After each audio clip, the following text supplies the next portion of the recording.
Hey guys, welcome to the WAG Station. I'm Yosti, Data Genzi himself.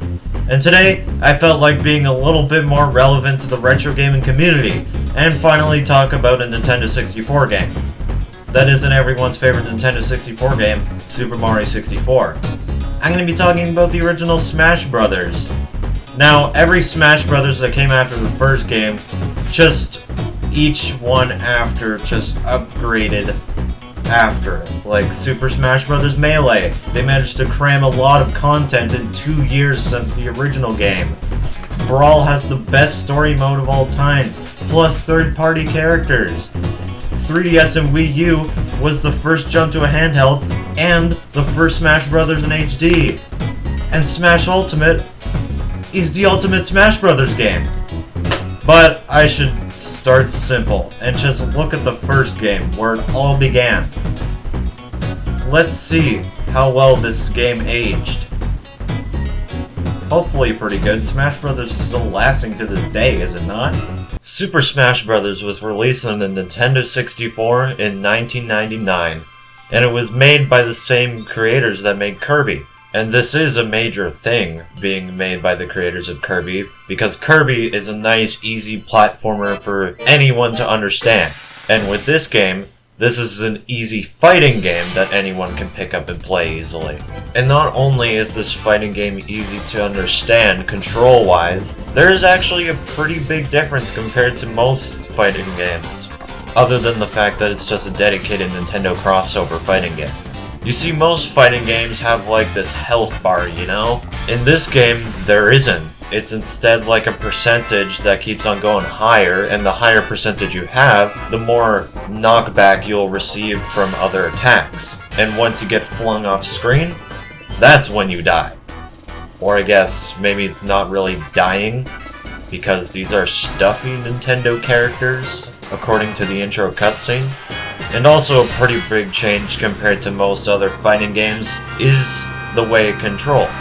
Now, there is the basic attacks that every other fighting game has, but this game makes the special attack button combinations easier, unlike every other fighting game. If you play Super Smash Bros. Melee or newer, there's no side special in this game, and that still is tough for me to get used to when I main Ness in this game.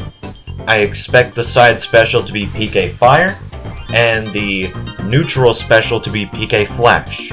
And in this game, the neutral special is PK Fire, which means every single special attack Ness has in this game, he literally cannot use an Earthbound. And man, that bugs me so much! And one more thing that Super Smash Bros. Introduced exclusively to itself is 4 players at once. Bet you've never seen that, ever. Or maybe you have if you already played a Super Smash Bros. Game, damn it. So basically, in a nutshell, Super Smash Bros. Is just basically the perfect fighting game for parties. I couldn't imagine the Super Smash Bros. Game not be on a new Nintendo console now. If not, then something's wrong, or something's definitely wrong. Now, because this is the first Smash Bros. Game, the roster of characters is going to be smaller. So let's see what characters is in this game. Now obviously you got your mainstay big Nintendo characters, Mario, Donkey Kong, Link, Samus, Yoshi, Kirby, Fox, and Pikachu. But we also got 4 unlockables as well, Luigi, Ness, Captain Falcon, and Jigglypuff. Now everyone here in this roster just screams they deserved this slot. Now sure, there's a couple obscure ones in here, like you got Fox from Star Fox, but Star Fox was pretty popular at the time. It still is to this day. If only they would make a good Star Fox game that doesn't have the number 0 in it. And also you got Captain Falcon too, which is pretty obscure because he's from F-Zero and you never really see the characters themselves. It's just usually their cars you see. And then the last obscure one here is Ness. But if it wasn't for Super Smash Bros., I wouldn't have found out the best game of all times, Earthbound. So Ness definitely deserves a spot because Earthbound is the best game of all times. And then you got Jigglypuff for some reason. Jigglypuff was a popular enough Pokemon, but like, this is clearly an excuse to reuse the Kirby model. Now because I'm alone, let's talk about the one-player mode in this game. The one-player mode here in this game, in later titles, became Classic Mode. and it's basically just a bunch of battles after more battles and maybe a few bonus stages in there. It's basically kind of like Mortal Kombat's Towers. But because I'm more used to the newer renditions of Classic Mode, I prefer a lot more randomness when it comes to it.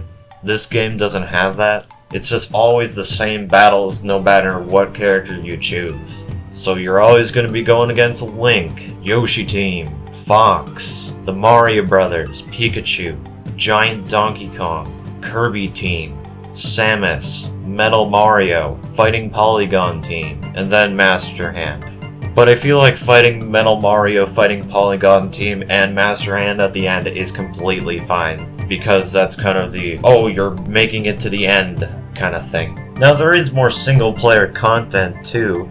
You can always practice the break the targets minigame as well as the board the platforms minigame, if you feel like doing that. But other than that, that's really all you got for single player content. So, I'm just gonna hop into some versus matches with some computer players, cause why not? Maybe talk about every single stage there is in this game. Cause unlike every other fighting game, the stages aren't just flat platforms. Even though that there is some flat platforms like Fighting Polygon's team stage and the Master Hand stage. So from here, let's check it out. So first up, we got Peach's Castle, the home stage for the Mario Brothers.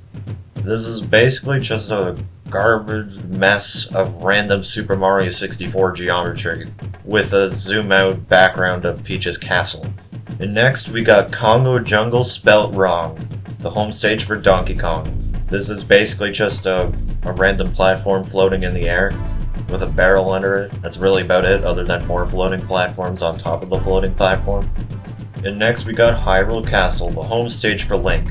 I'm pretty sure if I'm correct, this is straight up just an entire section of Hyrule Castle from either Zelda Ocarina of Time or Zelda Majora's Mask. Tell me if it's true.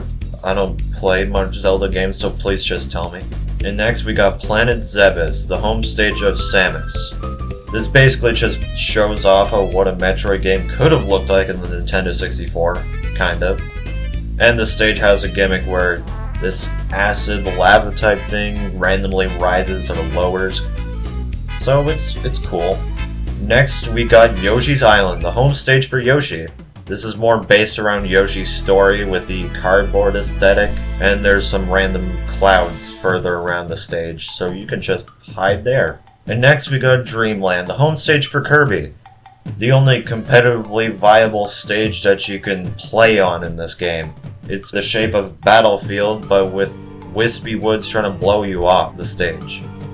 And then we got Sector Z, the home stage of Fox. You just get to fight on the Great Fox. Pretty cool. And then we got Saffron City, the home stage of the Pokemon characters. It just takes place in Saffron City. You're on top of some skyscrapers and some random Pokemon comes out of this door sometimes. And then the final stage here is not an F-Zero stage, not an Earthbound stage, another Mario stage. It's an unlockable stage and it just brings aesthetics from the original Super Mario Brothers. So it's all pixelated kind of. Now that I talked about the stages, there's different settings you can mess around with in the versus battles. You want teams? You can do that. You want to have the items on or off? Why is the item switch unlockable? And other than that, you can check out the bios of every single character. You get to see Pikachu with a Pokédex entry, and Jigglypuff not having a Pokédex entry. Clearly Pikachu was a little bit rushed last minute. And finally, why is the sound test unlockable? And with that, that was the original Smash Brothers. It's okay for a first game. Maybe there could have been a couple more fighters in there, but honestly, they did good enough for a first game. And clearly they did do enough for a first game if the series is still going on to this day. Now, if you want to play for this to yourself, just play as Kirby and just spam down air. Then, you literally win. You literally win. Or just play as Pikachu. Then you even win even more.